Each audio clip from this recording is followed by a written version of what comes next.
What is up, guys? It is Jack and welcome to a new video. Today we're talking about the rise and fall of GoPro. So a lot of you guys don't even know this, but GoPro as a company has been seriously struggling lately, with their stock plummeting at a mere $4.97 at the time of making this video, from what was once worth $96 a share. So let's start from the beginning. You have Nick Woodman, the current CEO of GoPro, in about 2001 or 2002, and he was in Australia. And he was surfing, and he really wanted to get some impressive surf footage underwater using a camera that would be fine getting wet. But he wasn't some professional, and he wasn't super rich like he is now. So he couldn't pay for some sort of big professional diving gear, and so he just had his friend filming him from the beach. But he really wanted to create something that would get up close and personal and could really get nice videos and photos. So the motto was essentially to create a camera that was small, affordable, and waterproof that he could bring with him while he was surfing. And that idea basically was the premise for the company, GoPro. And it perfectly matches their name, GoPro. It's a cheap and easy way with a small camera to go pro. He started to develop a cult following with his original GoPro Hero, which actually shot on film, and then with the GoPro Hero First Edition and the GoPro Hero 2, he started really racking up those sales. Because remember, at the time, nobody had a cell phone in their pocket. So if people wanted a small camera that they could bring anywhere, the GoPro was kind of their only option. And their sales were actually really great up until about 2013. Everything had been going really well with the release of their Hero 3 and Hero 3 Plus cameras, and people absolutely loved their products. People loved watching all the amazing videos of people using GoPros, and it just made people go, wow, I need to do more with my life. I need to get a GoPro to record it and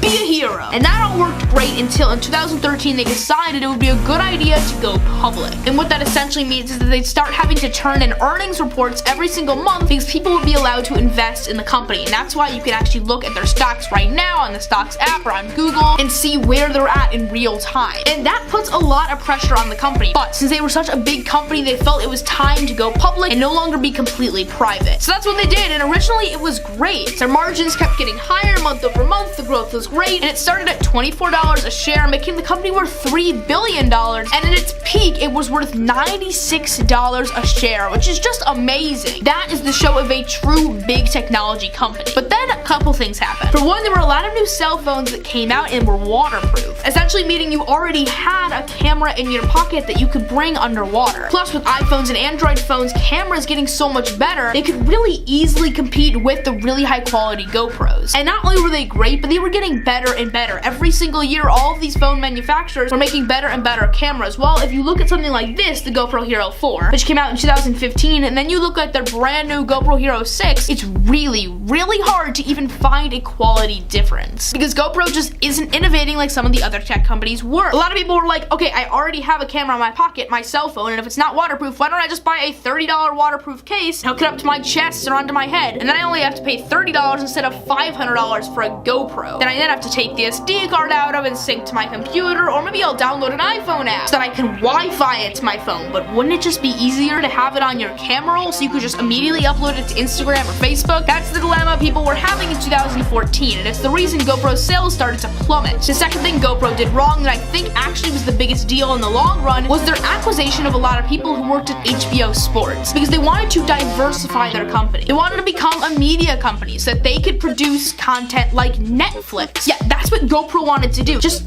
differently. You know, it'd probably be shot with GoPro cameras, and while it would still tell a story, it was going to be more like sports and action, and it was kind of a great idea, except that that's not what their customers wanted. Their customers absolutely loved their cameras, so the worst thing they could do at that point was change their entire company's model. So obviously the whole media company thing didn't work out, but considering how much money they paid investing in all these people and trying to build up that media company motto, they lost a ton of money overall. And of course, their final straw actually has the same reason for failing, and it's that GoPro Karma drone. Oh my god, that was the last straw. Already, before they even released it, people could already tell that if GoPro released a drone, it was going to fail. As I said, people loved their cameras. They had a cult following. So the worst thing they could do is try and diversify their company. Stick to your roots. GoPro should have stuck to what people loved, but instead they tried to branch out, and people didn't love it. The GoPro Karma sold really pretty horribly because it was immediately overshadowed by the DJI Mavic Pro, which did everything the Karma did, plus a little more, and it's a lot higher quality, and it's a lot smaller. The majority of our customers,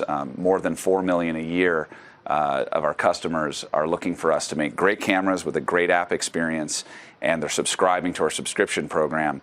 that's what they want from us, not a drone, and so we're investing accordingly. And not only were the sales bad, but they ended up having to recall them as well because the Karmas were literally falling out of the sky. Yeah, they were all malfunctioning, so they had to recall as many models as they could, and then they took about 6 months off from the project before finally re-releasing the Karmas to even smaller and more minimal scales. And that, unfortunately, was the sad and what was a gold mine, an amazing company with an amazing motto. It was truly revolutionary. For the time, having a camera this small in your pocket that was waterproof was absolutely revolutionary. And in the end, yeah, the CEO of GoPro has recently come out as saying that they've hired JP Morgan and they're willing to sell the company. And it sounds like they're really nearing the end. So guys, that is pretty much it for this video. If you did enjoy it, make sure to leave a like. Also comment down below if you did like it, because I know this video is a little bit different, but I'm sad to see you go, GoPro. You've really done me pretty well, but it was great while it lasted, and I hope it can last as long as possible. We'll have to just look to the future to find out. So you guys, I will see you next time. Don't forget to like, comment, and subscribe if you're new. I'm Jack. Peace.